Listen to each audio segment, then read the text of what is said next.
பக்தர் சண்டிதாசருக்கு ஜெய மங்களம். காளி தேவியின் பக்தரான அடியவருக்கு சுப மங்களம்.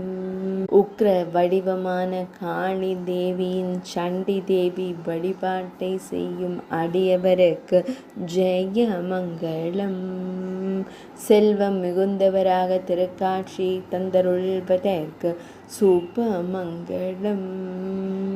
பௌதிக செல்வங்கள் நிரம்ப கிடைக்க பெற்ற பக்தருக்கு ஜெய மங்களம். அன்னை காளியிடம் உரையாடி கிருஷ்ண பக்தரான சண்டிதாசருக்கு ஜெய மங்களம்.